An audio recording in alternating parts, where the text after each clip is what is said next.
definite concerted effort to recognize the slave population and the slave situation of the time, and I thought that was a very did a memorial service.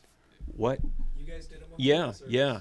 There was a memorial dedicated to all those folks, and I thought that was a very and it was Ken Burns first did the Washington's tomb, Washington and George and Martha's tombs, and did a little spoke briefly or whatever there, and then he went over to the slave memorial, which is right down from their memorial, and I thought it was in good taste. And any thoughts from you on that aspect of our trip?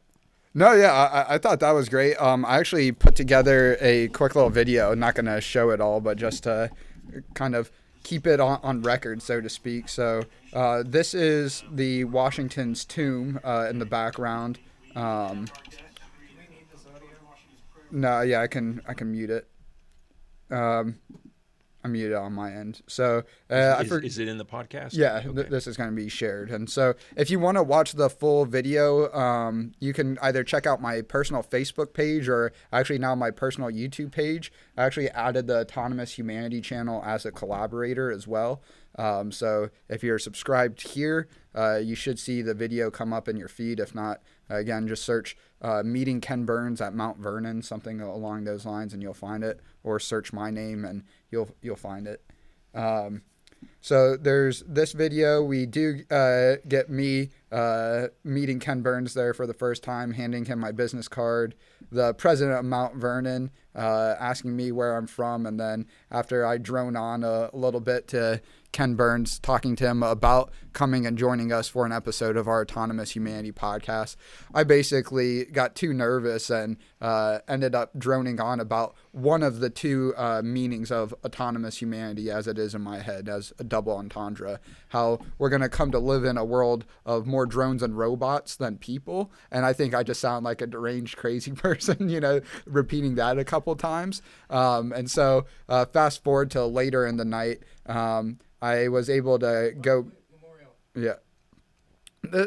Dude, Brian, it's a slave memorial. They're no George and Martha Washington, dude. Do you have any of the footage of you guys? No.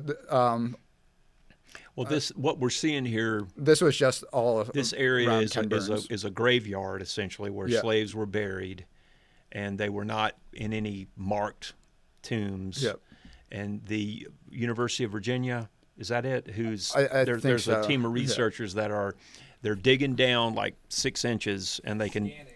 No, they dig down so far, like three or 4 inches, and they can tell by the soil, the discoloration of the soil, where the tombs are, and they mark them. I don't know if you can see it, but they have them marked, lined out with string. You can see all these tombs, and through the records, they can find names of slaves who are buried. They don't know where exactly they're buried. But when you go to the slave memorial, there's a service, and they ask for volunteers. Jake and I volunteered. We were the only two people other than Brian there with the guy that ran it, because everybody else followed Ken Burns, and he left the area. But it's probably best that I did not continue to follow Ken Burns. We would have been in jail. But they allow two people to read an obituary, essentially, of two different slaves who are buried there. I thought that was a really nice touch. It was, and it's inclusive. They're making a solid effort here, make it interactive, and to show that Mount Vernon was successful not just because of the founder of Mount Vernon, but the people that the working class, the people that get up every day and go to work, we the people, yeah, and the people there were not citizens like we are today, and so I thought it was in very good taste. That's a slave memorial. Yep. And there's some.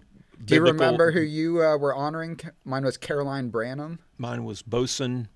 I don't remember his last name. Yeah, his first name was Boson. Oh, was it? Okay, yeah. His first name. Boatswain. Yep. And they had some. There was one of the graves. Oh yeah, this shows one of the graves, and some people place stones on graves. That's a traditional thing that a lot of people do, but Yeah, a lot of like the kids from nearby schools like would decorate those rocks Yeah. and place them for So honoring. that effort will just continue, and I predict that they'll make that more and more grandiose. And it's hard to keep the leaves. It's so wooded area all Oh, around yeah. Mount Vernon, so the leaves are constantly falling, especially this time of year in the fall. But I predict that you'll see that area become more and more enshrined. They'll add more and more, and they'll probably start, they'll continue with the effort to identify where all the bodies were buried. So, and there's another interesting point. There was some scripture. What was it? Faith, love, and hope, I think, Yes, are the three words from somewhere in Corinthians, I believe it was, from biblical scripture. That was, More graves. More graves. yep, There's us. there we are. reading. I definitely did not want to post that video. Totally not because I said Marsha Washington instead of Martha Washington as I was reading it out. And there we are placing the wreath on the memorial, which 2 volunteers. So if you go to that memorial, Need 2 people. you might want to volunteer to read an obituary, and you'll get to place the wreath there.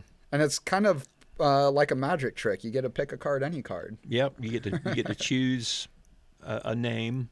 You don't see the name. It's face down.